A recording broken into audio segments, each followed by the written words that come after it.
You're all very welcome along to this, the next in the series of CA Support's wellbeing webinars. And my name is Dee France.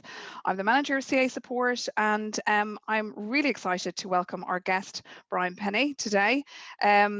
Brian, I know you have an amazing story to tell and some great tips and tricks to take away today on a sort of a crash course of letting go of what we can't control. And I think we've all had that in the last year in spades. So I'm sure there'll be some new learnings as well. So you're very welcome to Chartered Accountants Ireland, and everybody on the call is very welcome. So without further ado, I'm going to hand over to you, and we'll see you at the end for some questions. So please do put those questions into the chat. Over to you, Brian. Thanks very much. Cheers. Thanks so much, Dave. Thanks for the introduction and for having me, and thanks for joining, guys. I'm really excited for this talk. I really am. And just to emphasize what Dee said as well, I think some of the gold is in these talks is really in the Q&A. So for me, nothing's off the table. Any questions, personal, I speak about a lot of topics around addiction and stuff like that. This isn't really about that today, but you can add, nothing's off the table for me if you're struggling with your own addiction issues with family members, whatever questions, strategies, even if I'm not talking about today, any questions are viable. They're always good questions. So really, as Dave mentioned, what this talk today is going to be about, everything's going to hang. There's going to be 3 core takeaways, but everything, and even the story I'm going to tell at the start, is about letting go of what is outside of your control. I was only chatting to Dee just before that, and I often see people are always looking for the magic wand, and there's a few little nuggets in this talk as well. But like, when you get exercise, sleep, nutrition, they're key ingredients for good mental health. But the next biggest thing is really letting go of what's outside of your control. And I'm really going to bring us on a journey to show you how to recognize and do that. But first, I want to talk a little bit about my own story and the reason why this topic resonates so much to me. So last year, I released my memoir last year. It was on the 29th of March, in 29th of March, 2020. And as we all know now, COVID-19 was kicking in. We didn't know how big a deal it was going to be in the week leading up to that. I was about to release my book. I was all excited about that. No idea. There was murmurings of lockdown for a week maybe, but we didn't know what was going to happen. And I was due to go on the Ryan Tubridy show, the Late Late Show, to discuss the book. I had a big book launch, PR campaign, lots of other TV appearances, radio appearances to promote my book. And I was really excited about it. I really was, I have to say.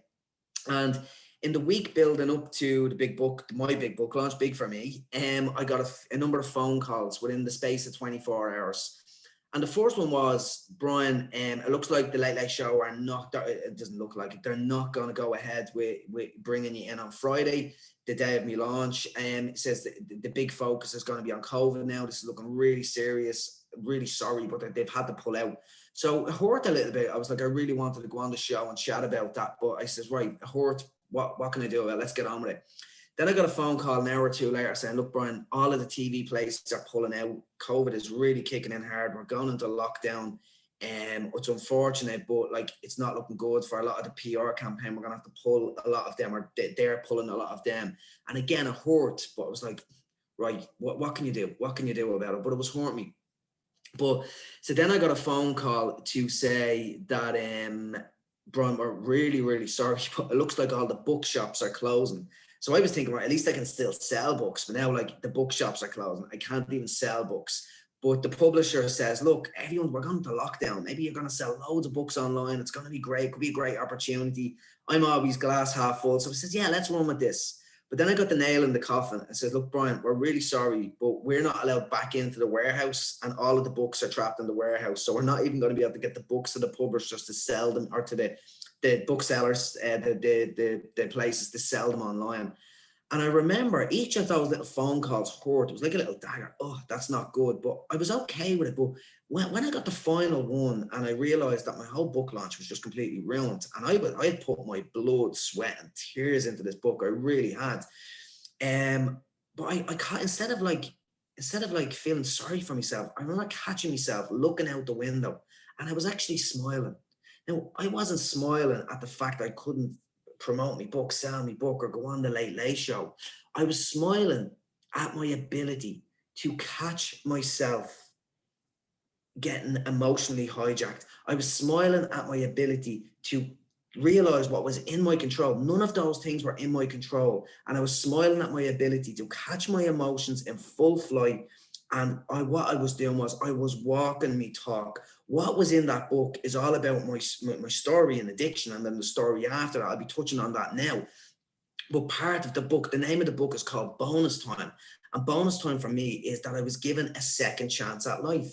And that stands for letting go of what is outside of my control, not worrying about what other people think, not comparing myself to other people, living big, dreaming bold, embracing failure, all of these elements. But one of the biggest ones is letting go of what is outside of my control. And in that moment, I was living my truth. And that's why I was smiling, looking out the window. It was much better to be living my truth than to be going on selling books. That is actually the reality of it. So I want to bring us on a little journey to a little bit about my story, to show you as to where I got to where I am today from the experience that I had. And I think a picture paints 1,000 words. And I really just want to share a picture, which is not that one. So that's the picture there. That's a picture of me on the left in 2011, 2 years before I hit rock bottom from 15 years of chronic heroin addiction. And what I try to say to people as well, what I try to tell people that are listening to any messages that I have is, because if they can't relate to it, if they can't relate to my story, they're not going to be able to relate it to themselves. But I didn't have an addiction issue. I didn't really have a heroin issue, not at the start anyway. What I had was a compulsive thinking issue and an anxiety issue. I was tormented by my mind and consumed by anxiety. It came from many struggles that I had in my earlier childhood. I was just an uneasy kid, fearful of the world, worried about everything, always projecting into the future of what might happen, what could happen. I was just a compulsive worrier. My mind was always racing. And I lived in an area, there was a lot of drugs in the area where I grew up. Lovely area, but a bit of a crazy area at the same time. Lovely people in the area. And it just seemed to me, I'll try drugs. I'm not going to be an addict. I never thought I would be an addict. But I just said I try drugs, and I start trying drugs, and it just really, it took that pain away. But I want to make this a little bit more relatable to you as well. Like, I was actually a functional addict for a lot of that time. Like when the drugs took that pain away, took that anxiety away, I began using drugs on a regular basis. But during my 15 years of addiction, I held down a job for much of that time. Even in that picture there on the left-hand side, I worked in a company as a graphic designer. I was working right there. So you might know people that are struggling, family members, friends, work colleagues that are struggling with alcohol issues or drug issues as well, or gambling issues. Like, you can be addicted to anything. So just so you can relate to my story a little bit more, it could be someone close to you. It could be you right now that's struggling with addiction issues. And I was very functional during that time. So I just really want to drive their messages across, just to make it my story a little bit more relatable to you. But for me then anyway, I stopped functioning. There was only a certain amount of time I functioned for, and I stopped functioning. And in 2013, everything really fell apart for me. I'd lost my job at that stage. I lost my mind. I went into a form of psychosis. I lost my health, as you can see right there. And I lost every important relationship in my life. I was 50,000 euros in debt. I had no way of getting drugs. I had no way to keep my habit going. I was in free fall. But more than that, my body was actually giving up. When I look back, I think my body was giving up. I was near death just by abusing drugs. And I remember thinking, right, I'm going to have to do something differently. I'm going to have to try something else. Try to get clean, because I'd never actually tried to get clean, because I didn't know I could cope in a world without drugs. I had a story that I told myself, I cannot cope with anxiety. I need drugs to survive. And I lived out that story. I acted towards that story, and I was terrified. But I knew in this moment, I'm going to have to do something different. And I decided, I went to the clinic me methadone clinic, where I was doing methadone for 12 years. And I said, look, I want to get into a detox facility. And he says, look, Brian, there's a lot of drugs in your system. You take benzodiazepine, that's Valium. You take this, you take that. They won't let you into an opiate detox because you have to get off benzos first. So he says, look, we'll get you into a benzo detox, get off them, and then get off the opiates. And I remember thinking, okay, how does this work? And he says, right, there's an 8-week waiting list. And I was thinking, I'm not going to be alive in 8 weeks. I says, look, I have got to do this now. I can't wait 8 weeks. There was like something in me being was just telling me, you've got to do this now. And I remember saying to the guys in the detox or in the clinic, says, look, I'm just going to do a home detox off benzos. And then once they're out of my system, I'm going to get into the opiate detox. And he says, look, don't do that. It's a huge health risk. But me as a special addict, I didn't think I was a real addict for a long time, even though I was in a clinic, a methadone clinic for years. I didn't think I'd have a seizure. That's what they expected might happen. And I decided to do a home detox.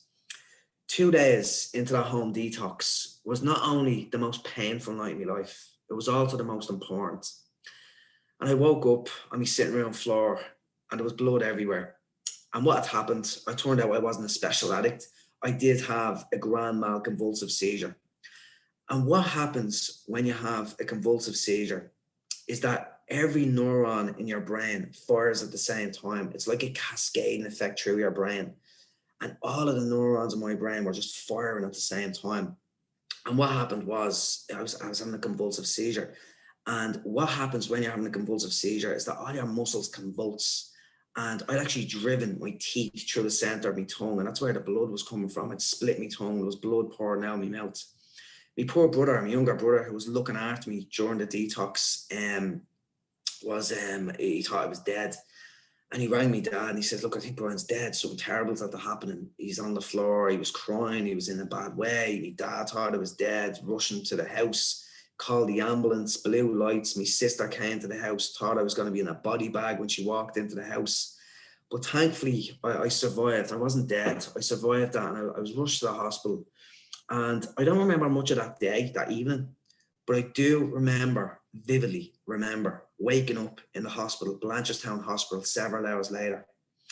And I was on a trolley in my own in the room, and I was mentally, emotionally, and physically broken. But at the same time, anxiety was just coursing through my body between the seizure that like took so much out of me and through the withdrawals of the benzos, because withdrawals gives you the reversal of what the drug actually gives you. So the withdrawal was anxiety multiplied by 10. And I just wanted to jump out of my own skin. That's all I wanted to get away from myself, just run away from myself.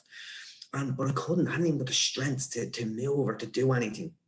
And I remember pulling myself up on the trolley and my legs dangling off the side. And it was like my hands, I just had to lean down down like that, put my head in my hands.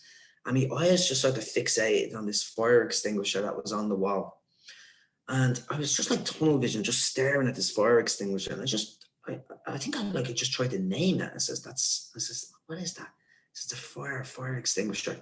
And then it says, that's the color red. And I was trying to name this object on the wall. And I had this realization that nothing was really making sense. And I got a bit panicky, and I began looking around the room, trying to look at other objects. And it was like my verbal world didn't make sense anymore. Just pure confusion. Nothing made sense. And I remember thinking to myself, oh my God, that's brain damage. I was trying to piece these words together, link these concepts together. And the best way I can describe it, it's like links of a chain that I knew once pieced together, but now they were apart and I didn't know how to put them back together again. And I was like, oh my God, I'm actually brain damaged. This is brain damage. Game over. No coming back from this. You're done. And I remember waiting for this panic. I was waiting, panic attacks my entire life drove me deeper into addiction. And I was waiting for this panic just to overwhelm me. But I remember just saying to myself, I can't do this anymore. I'm done. I can't fight this anymore. You win. Can't fight this. I surrender. And I leaned back down. And as I was expecting the thing to overwhelm me, I just remember feeling this sense of peace. It was like, I can't fight it. I give up. I can't fight reality anymore. I give up. And I felt this sense of peace. Now, what I realized was this was the moment that completely transformed my life. But in that moment of surrender, that's where it happened. Now, I still had a couple of tough weeks. I went back home from the hospital. I had another couple of seizures, another couple of hospital visits, but the benzos were finally out of my system, and I was allowed to go to detox, a little farm out in the outskirts of Dublin.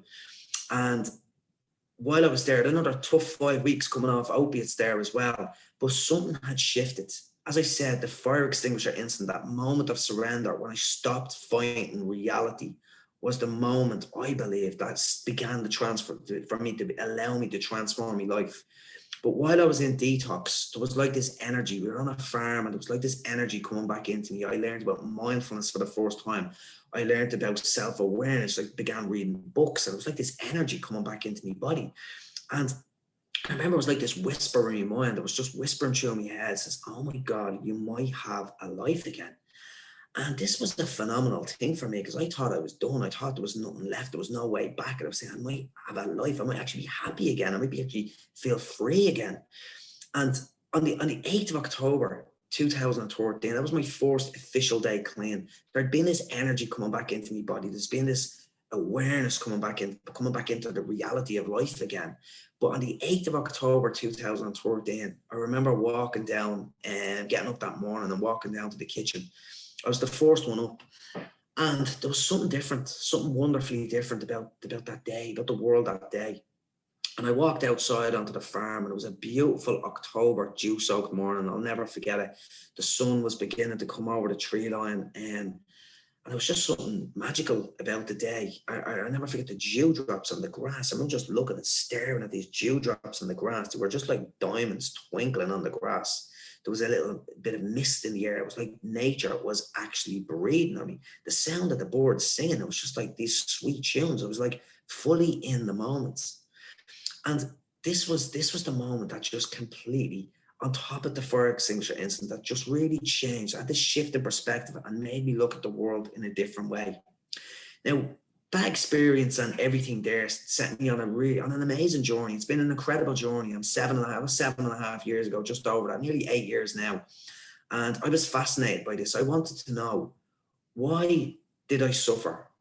Why was I not suffering anymore? Because when I went to a treatment facility after that, and I remember doing a meditation in that treatment facility. And the mindfulness meditator, the meditation instructor was saying that thoughts will come in and thoughts will leave.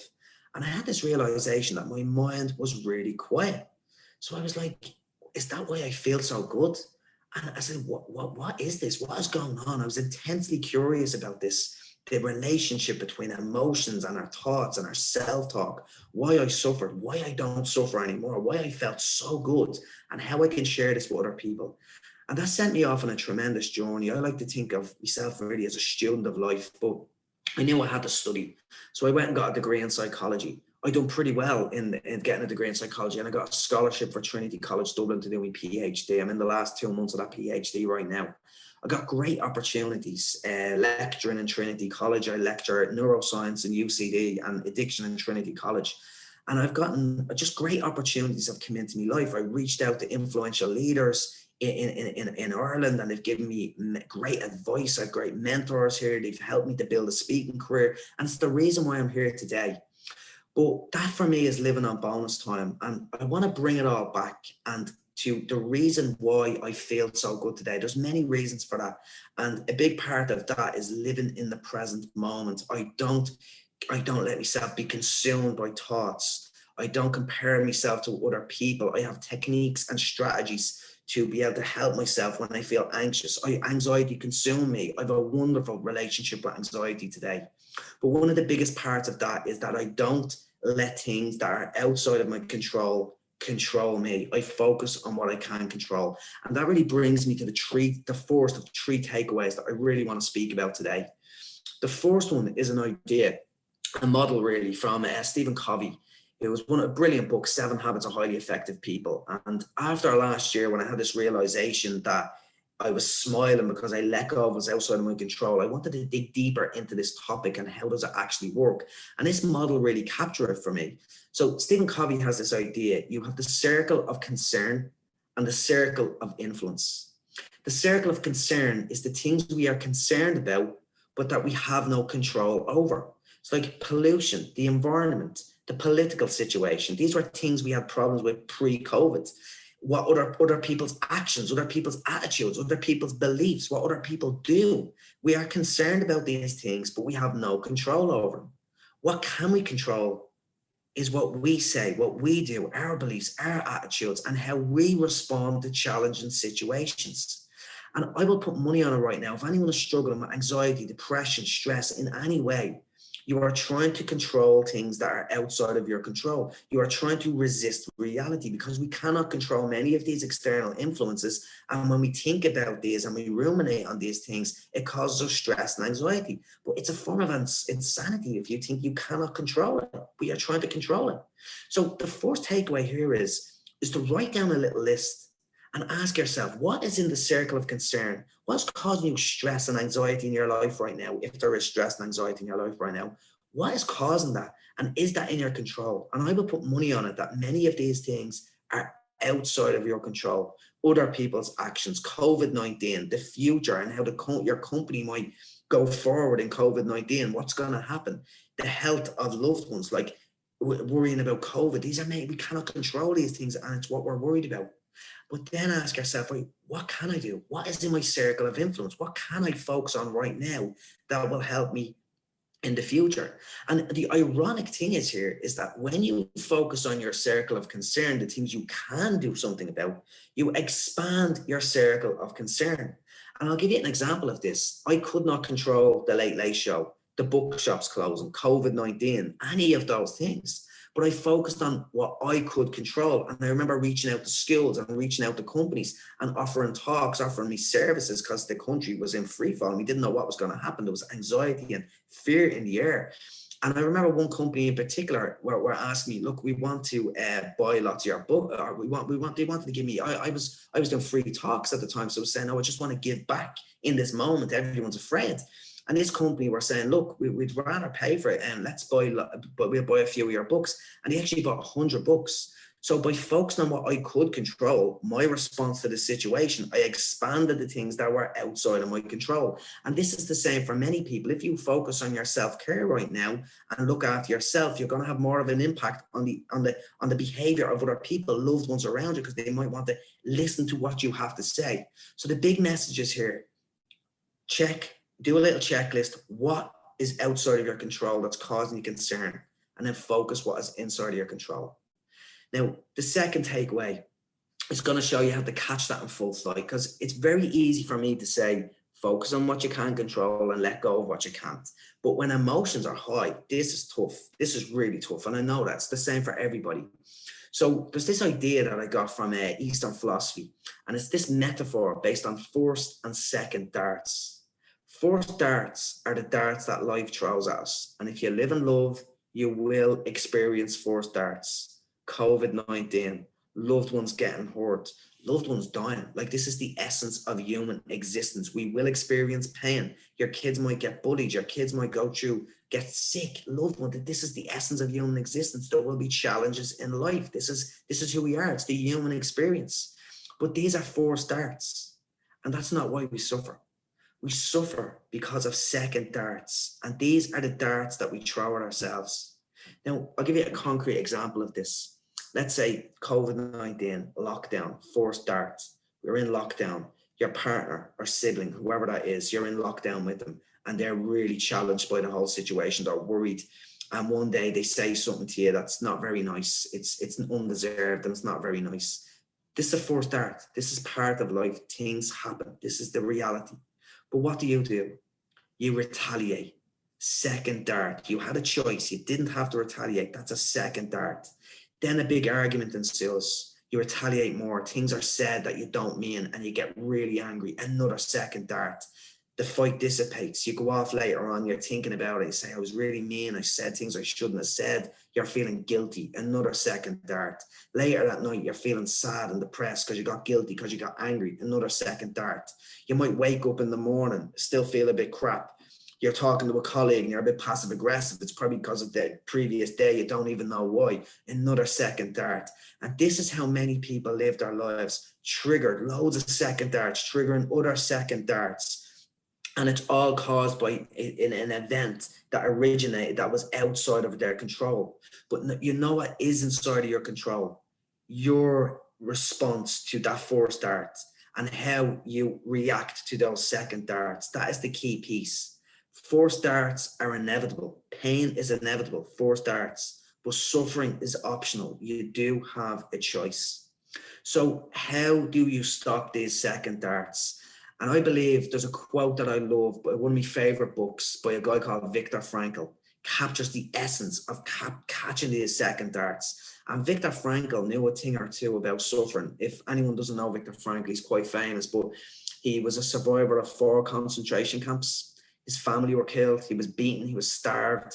Everything that the worst of humanly possible that can happen to you happened to Viktor Frankl.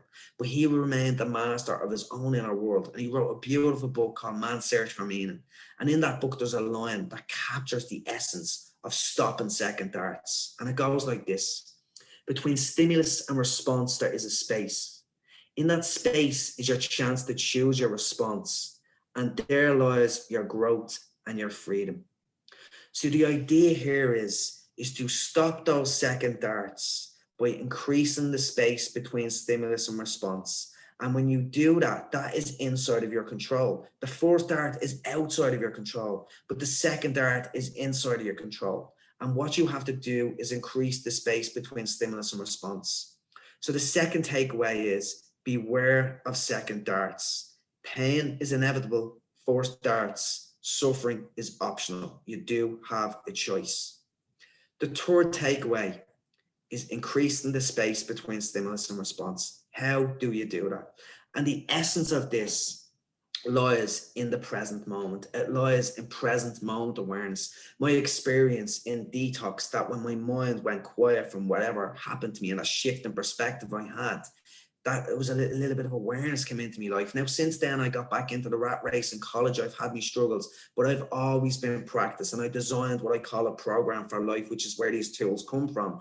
And within that, the core element of that is building self-awareness and awareness of your thoughts, of your feelings, of your bodily sensations, so you can stop those second darts. And when you introduce self-awareness into your life, you increase the space between stimulus and response.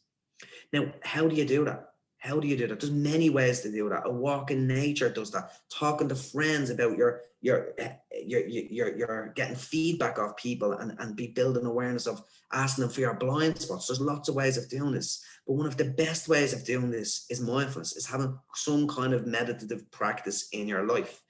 Now, stay with me. If you're not interested in mindfulness, if it's not your thing and you're not interested in sitting down regularly to practice mindfulness, that's okay. I only sit down 5 minutes a day myself.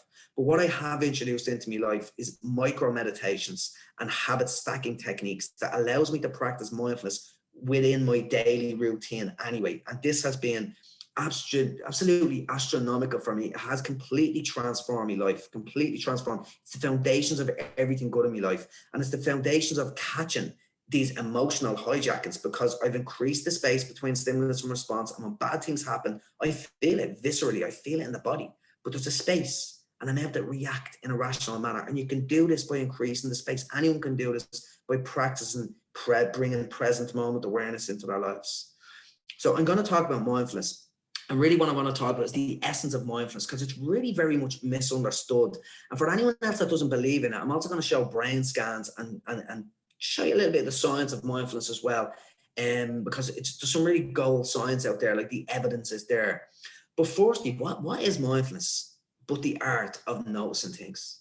If you're noticing things, you're mindful. If you're not noticing things, you're not mindful.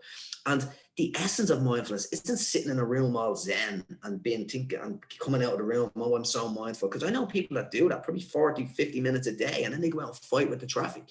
Like, what's the point if it doesn't work for you in the real world? It's about catching these second darts. It's about catching these emotional hijackings. It's about making it work for you in the real world. But the essence of mindfulness is catching yourself in unawareness. And lots of the great meditation teachers say this, they know this. It's about catching yourself in unawareness and bringing it back. Now, let me give you a quick example of this. If you're doing a 3-minute mindfulness exercise and it's a breath exercise and you're focusing on the breath in, breath out, the mind will wander. That doesn't make you bad at mindfulness. That makes you human. Our minds wander. That is okay. What you do is bring it back. And if you bring that back 5 times within that 3-minute practice, that's like practicing mindfulness. That's the magic moment. 5 times you're catching yourself in unawareness And that's like catching second darts. You're practicing catching second darts. And this is the practice. And you know what that's like? That's like 5 bicep curls for your brain. This is the area where you're changing your brain. When you're catching yourself in unawareness, you're building the space between stimulus and response. This is the magic moment. Now, before I go into the 2 little tools about mindfulness, I just want to share back to the screens. And although I wasn't lucky to be in detox in 2013, I was very lucky to be part of a brain study in the Institute of, it wasn't. It was part of Trinity College, and a brain study with Professor Johanna Ivers, who since got me the job teaching the neuroscience of addiction in Trinity College. So a nice little circular moment there. But Johanna came to the detox center with me, said one little word to me. She actually said to me, "You have a sharp mind."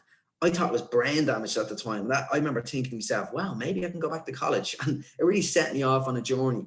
But I was brought in for a scan of my brain as part of a study looking at methadone and heroin users, and I got a scan. And thankfully, I'm in the Institute of Neuroscience, and I have access to an fMRI scanner in the Institute. And I got another scan of my brain in 2018. And we compared my brain in 2014 and 2018.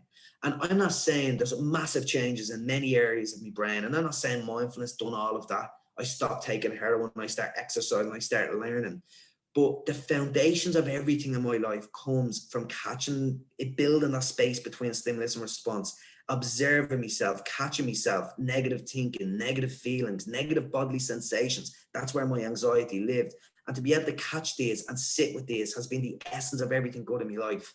And when I look at my brain scans, we can see areas of my brain, the fear center of my brain has actually reduced in size. So not only do I not feel anxiety like I used to, I've changed the structure in my brain that's reduced that fear center of my brain, the area that activates anxiety within our bodies. And the research shows that this is what mindfulness does. This is what it does. And it's not even about mindfulness. It's just building self-awareness. It's living more in the present moment, because thinking about the future is anxiety. That's where anxiety lives. Thinking about the past, missed opportunities, regrets, that's where depression lives. But when you're in the present moment, that's where freedom lives. And I cannot push this message across more. Now, we done another little study in the Institute as well, only there a couple of months ago, looking at the brain, the gray density, the gray matter density of my brain. And we done these brain predicted age scores. It's these robust neuroscientific research looking at the predicted age of your brain. And what we found in my brain was in 2018, I was 39 years of age. But I had the brain predicted age of a 29-year-old man, and it actually reduced the age of my brain by 6 years in comparison to the 2013 scan. And brain predictive age is predictive of cognitive decline, mortality, physical health, lots of really important things in our lives. So by implementing these practices and reducing the stress and the anxiety on my body, I've actually changed the shape and the age of my brain, which is going to have an impact then on me in the real world. So I just really wanted to drive these messages home, because it's really important to talk about the science, especially for the people that don't believe it, and even for the people that believe it anyway. It really reinforces those things. So before we get into the Q&A, I want to give you 2 little tips on mindfulness techniques, and they really go together, to be quite honest. And the first one is this idea called habit stacking. And habit stacking is basically stacking a new habit onto an existing habit. So it's associative learning, but this is an idea from James Clear. He calls it habit stacking. It's a nice way to look at it. And what I've done in my own life, and what I tell some of my clients to do, is a great way of doing this is brush your teeth in the morning. Stack your mindfulness habit onto your brushing your teeth habit. We all brush our teeth. We're going to do it anyway. So now what happens to me is I'm cured by brushing my teeth, because I've stacked that habit and I mindfully brush my teeth. And the essence of mindfulness is just noticing things. It's the art of noticing things and bringing it back from awareness. But bodily sensations are great for that. The breath is a great anchor, but you can use any bodily sensation or any sensory perception for that matter. So I brush my teeth, I feel the vibrations of the toothbrush in my hand, the bristles of my teeth, the mind wanders, but I bring it back to the sensations, 3 minutes in the morning, 3 minutes in the night. That's 6 minutes of mindfulness a day. You can also introduce mindfulness micro meditations throughout your life.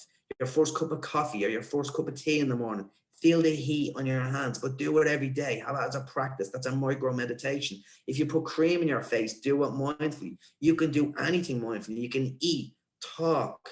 So I was going to say sleep. You can't sleep mindfully. You can eat, talk, walk, go out in nature. All of these things are mindful. We're all washing our hands more than we ever had. Do it mindfully. Feel the water on your hands. Feel your hands rubbing off each other. The mind will wander. Bring it back. What you're doing is you're practicing the art of catching yourself in unawareness. And when you do that, you are increasing the space between stimulus and response. And that's where your freedom lies. So I hope to have a few questions, guys. I just want to run back over those 3 takeaways.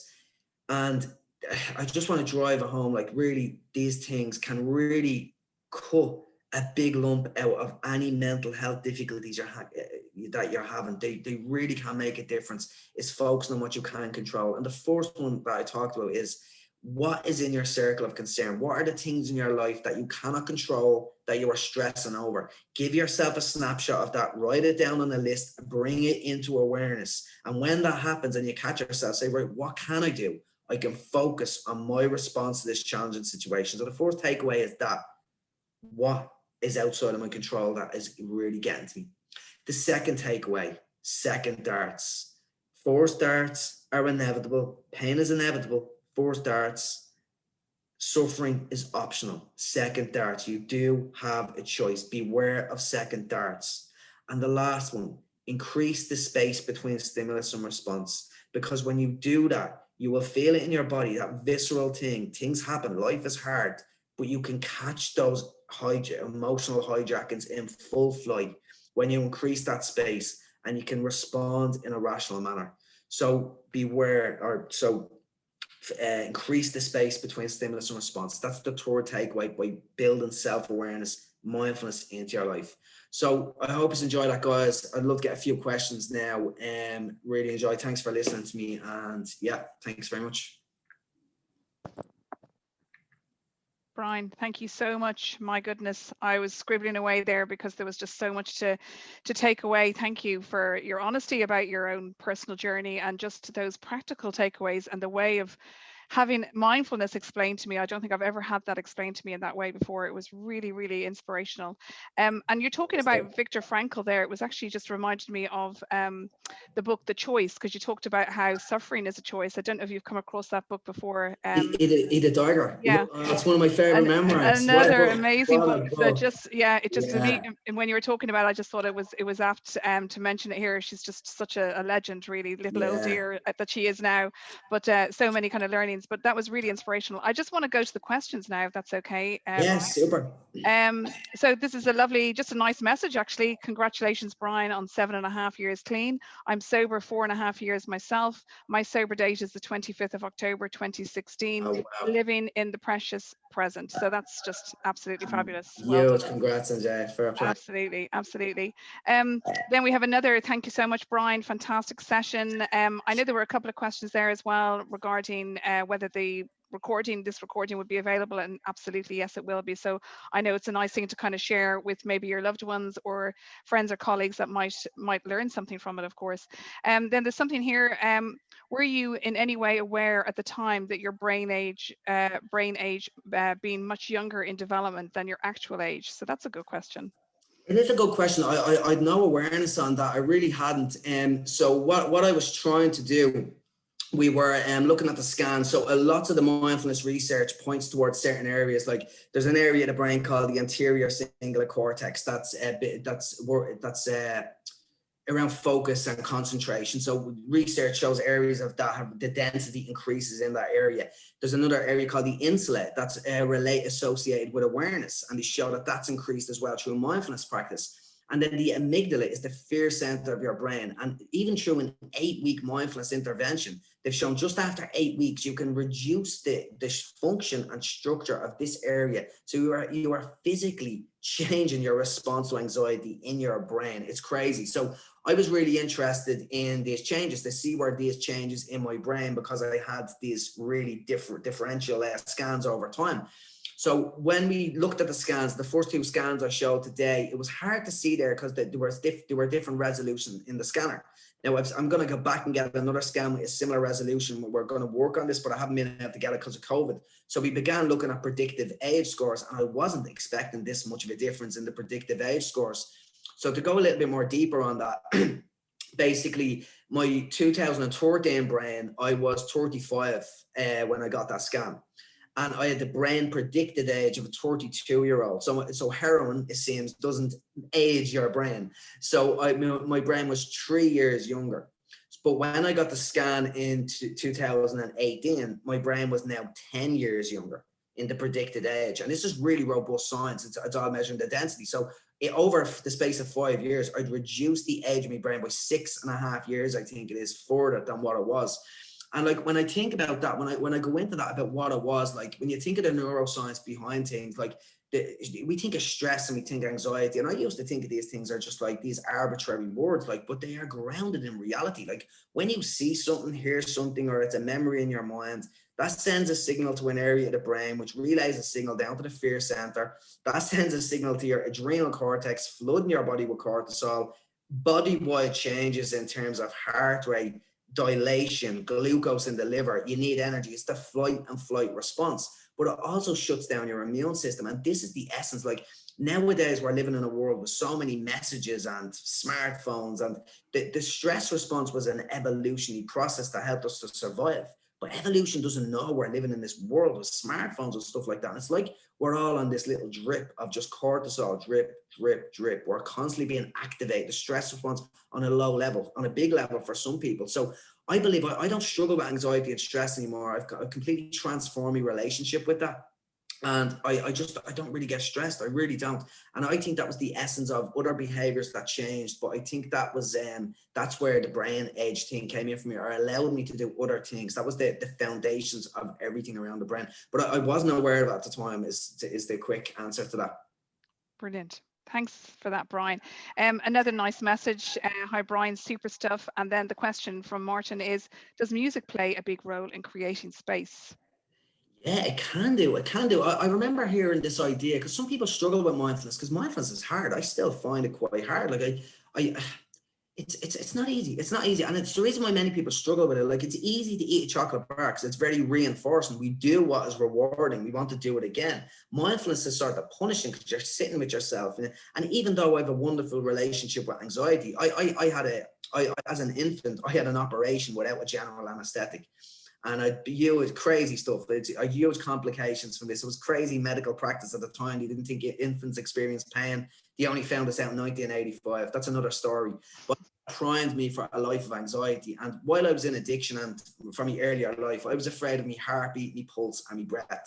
When I was introduced to mindfulness in detox, they said focus on the breath, and I'm like, I'm afraid of my breath because of these associations I had with bodily sensations. So when I'm practicing mindfulness, although I don't struggle with anxiety anymore, bodily sensations are just uncomfortable for me. It's who I'll always be because of those experiences I had.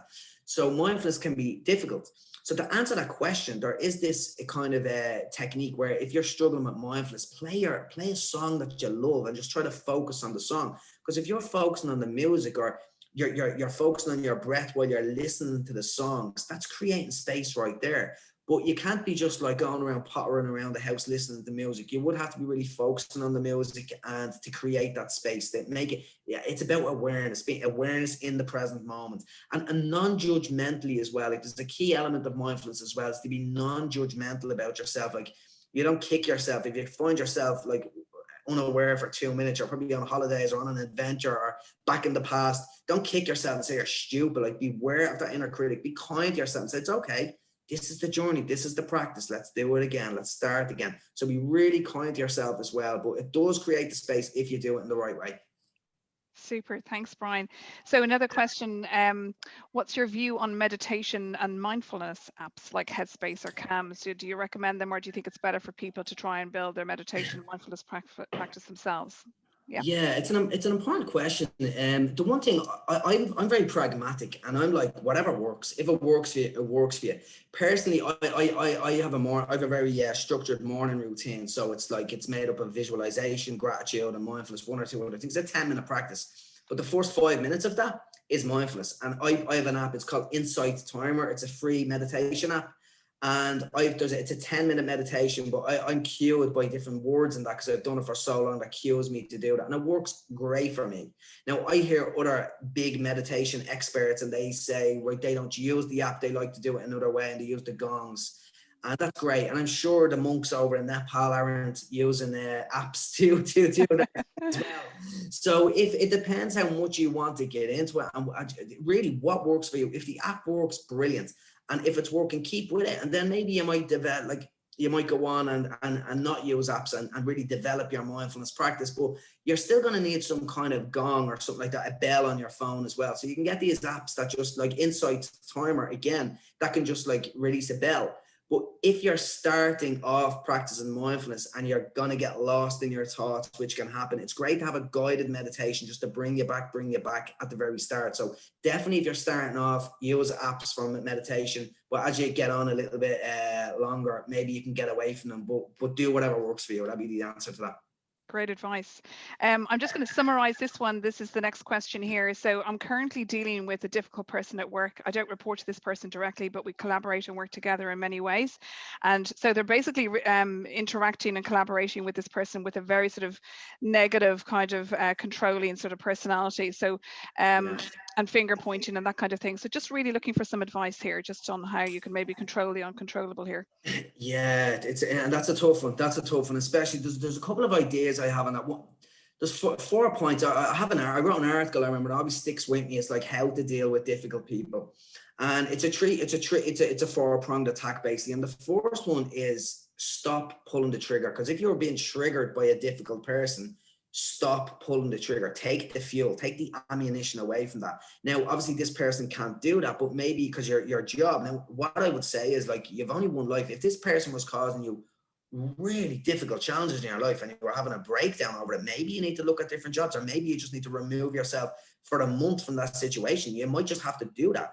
But if it's a lesser extent, just stop pulling the trigger as much as you can. So maybe it's certain times that it happens. Like, look at what is actually happening. All right, look at yourself. Are you saying something? Are you sort of triggering it a little bit more? Because when you get angry about something like that, you might be part of the problem as well. I'm not saying that's the case, but I've noticed myself doing that in the past as well.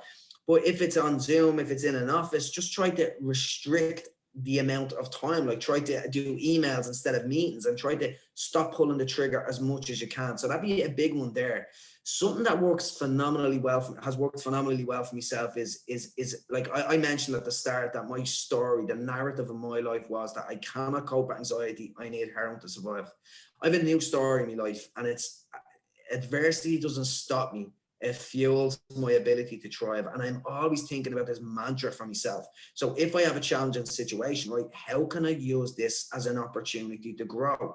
And you can use any situation as an opportunity to grow, especially challenging ones. With difficult people, especially, you can use it. Give me an opportunity to practice tolerance, patience, compassion. Maybe that person is really struggling. I know that person is struggling, because someone that's a horrible person, that's controlling and angry, they're not happy in their lives. They're struggling. So maybe it's an opportunity to practice your perspective taking skills. You don't know what's going on in their lives. And I'm not saying it's okay that they're doing what they're doing, but when you step into someone else's shoes, it's very hard not to be empathetic. And what that ironically does for you then, it sort of releases you, and you're able just to see the world in a different light. Well, they're struggling, so this is what I can control. What can I control in this situation? I can't control them, but I control my response to that situation. So I'm going to use it as a chance to focus on growth. And that's been one of the a big thing. I try to do that in every element of my life. So use the adversity as fuel for growth. Another thing that I do as well, I've done this when I was doing my psychology degree, and there was a really annoying person in the class, and they were a mature student who really took over the class, and they were kind of intellectual. He spoke in an intellectual way, and the lecturers really struggled with them. They just talk all the time, take over the class, and everyone was like, "What's going on? We're trying to learn here." And it was really grating on me. I was like, "Oh my God, this is driving me insane." So I had this fierce appetite to learn. And I remember implementing this little visualization technique where I visualize, because their energy was hitting me and bouncing off me, and I was getting stressed. And I says, right, I'm going to visualize that as a white beam of light coming towards me. And as it gets to me, it dissipates, it glows in me and dissipates and goes out the other side.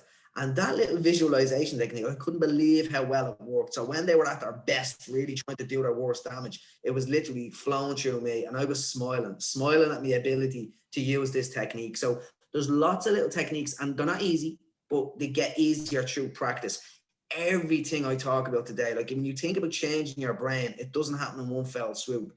Like action. If you act, you'll shine. Most people don't act, but when you act consistently, you'll be unstoppable.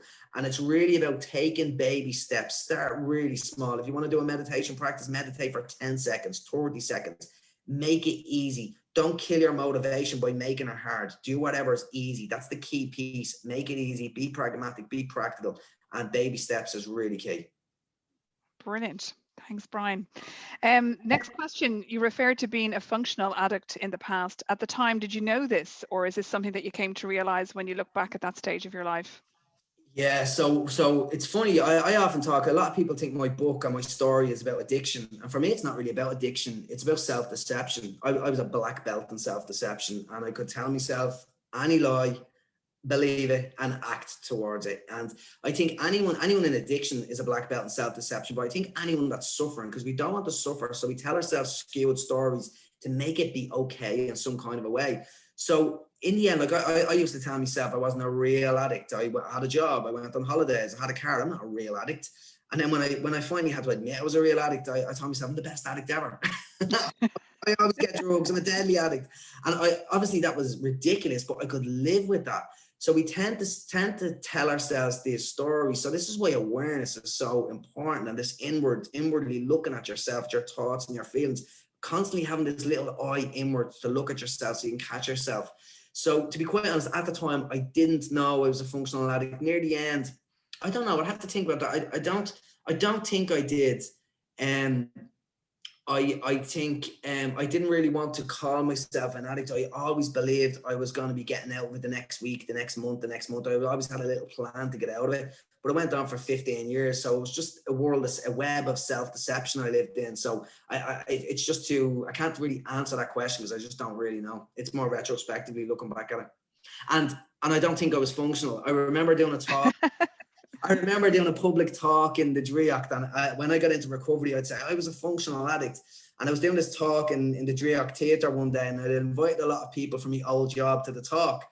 And I was on stage in the middle of the talk saying I was a functional addict. And I started to laugh, and I said, oh my God, I've had this realization. Here's the people from my job. They wouldn't say I'm a functional addict. I was very non-functional. They used to hide me. I worked in the graphics industry and the pharmaceutical industry. And near the end, when we had an audit, they say, right, hide Brian in the dark. The auditors come around. So I think that says it all. So it was over time. That was near the end when I lost my job. They had to get rid of me. But it's hard to say, to be honest. So interesting. Okay, they're coming in thick and fast, Brian. I hope you're all right. Thanks, Brian. Thanks, Brian, for sharing so much inspirational and educational words. Do you have any role models that you follow to assist you on your developmental journey? 100%. I have a set of principles that guide me life. I think values are our North Star. You've got to know your values. Like values, some of my values are like boldness, accountability, compassion, connection. And I need to know what these things are. Like boldness is a value of mine. So I love reaching out to people. I love taking risks, taking chances. And it's part of my journey. It really excites. It's just a personal value. Kindness, honesty, they're core values. And you need to know what you value to be able to see where you're going.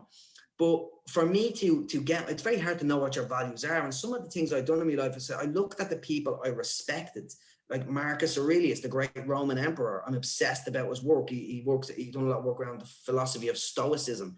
So he's a huge mentor of mine. Like mentors don't have to be alive. They can be dead. Like many of mine are dead years. Eckhart Tolle, spiritual leader. And then there'll be a lot of people in ways of like Dale Carnegie. Like I read his books, a lot of the books that I read, Stephen Covey, Man's Search for Meaning, Viktor Frankl, Nelson Mandela. These are the people that I look for. And it was because of the values that they have. And then I've a set of principles in my life as well. And principles are like the actionable steps that guide you towards your values. Like a principle is something that will definitely happen. Like the principle of gravity, if I drop this pen, the principle of gravity, it will drop every time. So a principle in my life is to remove negativity from my life. If I remove negativity as much as I can, I will have less negativity in my life. It's a law of nature. And one of my principles is, what would Marcus do? And it's not always Marcus Aurelius, but what would he do? So if I'm stuck, I need to get out of my own perspective, because we can get stuck in our own heads. What would he do in that situation? What would Oprah Winfrey, what would she do in that situation? Oprah just came to mind there. She wouldn't be one of my mentors, in fact. But she just came to mind. But it's a couple of people, core people that have me like, what would they do in that situation? And I think it's really important. Reading, like, this is why books are so important. Like, the best minds that have ever lived have left their best ideas in books. There's some books that I've read that I would save up and pay €100,000 for if I couldn't get access to them, unless I paid that money, if they're worth that much to me. There's a book, where is it? It's this book here. So it would probably be my biggest mentor, would be Anthony DeMello. It's a book called Awareness, and it was like the Bible for me. It's just about becoming aware and realizing the potential we all have. There was this beautiful little story at the start of the book of this little eagle that a farmer, the eagle's egg fell on the ground. The farmer put him in the chicken coop. The little eagle thought he was a chicken and died thinking he was a chicken. And what he says was that many people in life are eagles living like chickens. They don't realize the potential that they can fly out of the chicken coop and soar into the sky. And I remember reading that and saying, I was living in a drug-riddled chicken coop all my life. I'm a bloody eagle. I'm going to soar. And to do that, you've got to focus on your mental health, get the foundations right. So Anthony DeMello, huge mentor of mine, but read the books. There's some fantastic stuff out there. Anthony DeMello, start with that book. It's phenomenal. Brilliant. Brian, we're running out of time. Okay, so just maybe one more quick question. So somebody just a quick kind of somebody adding here that they found a hobby like crochet really helps them to slow down their mind. So I suppose that'd be very kind of mindful and a great idea. And then one other question here. Actually, let me just scoot down here. Do you feel mindfulness is mostly beneficial for people struggling with anxiety? So I think you have touched on that, but maybe that's maybe the final question just to kind of close off. Yeah, so my PhD is sort of looking at mindfulness-based interventions and the impact that they have. Now, we were looking specifically at people in recovery from addiction, but it's the same for everyone. The research shows that mindfulness decreases all emotionally invoked kind of issues that we have, whether it's experiential avoidance, anxiety, depression. It helps with them all. And the essence of mindfulness, it brings you into the present moment. It increases awareness. And once you're aware, awareness is the catalyst for change. Once you're aware, you cannot help but change. So awareness is the holy grail. Awareness really is the holy grail. Bring awareness into your life, whether it's walks in nature, playing croquet, listening to nice classical music, practicing mindfulness, visualization, gratitude. Focus on building self-awareness and look inwardly. Always keep a little bit of an eye on yourself. What are you thinking? What's that self-talk? Are you criticizing yourself? Are you berating yourself? Some people are so mean to themselves. Keep an eye inward, how you're feeling. And that's the essence of building self-awareness. And that's where transformation happens, anxiety included. Fantastic. Thank you so much, Brian. So maybe just to say, because there is still lots of questions there, if people wanted to kind of connect it with you, I'm assuming social media would be a good place to start, right? So they could follow you on social media.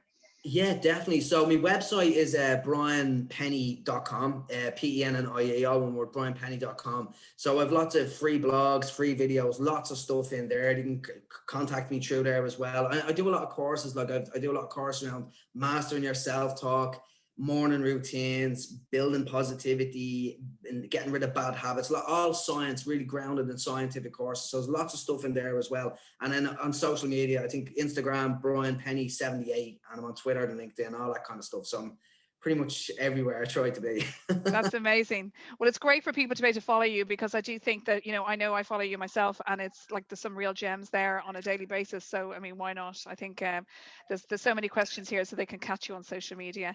So Thanks. Look, that's it really. Unfortunately, we've come to the top of the hour, and I just want to say thank you so much on behalf of the Institute of Chartered Accountants, and obviously everybody that's calling in today. It was just unbelievably inspirational, and and really informative, really honest. And I think that utmost respect goes to you, Brian. Thanks so much for coming along today. Fantastic. Thanks so much for having me there, and I really loved it. And the last little message I'd like to leave people with as well, like it's okay to be anxious, and it's okay. Like, we're going through challenging events right now, so like even anxiety for me, it comes and goes. I've changed my relationship with it, but even at the very start of this talk, I could feel a little bit of anxiety kicking in. So it's okay, but practice the tools; they work. But thanks for the engagement, guys. It was brilliant. Really enjoyed it. I loved it. Brilliant engagement. Fantastic. Thanks so Thanks, Dave. much, and take Thank care, you. everybody. Thanks. Mind Bye yourselves. bye. Bye bye.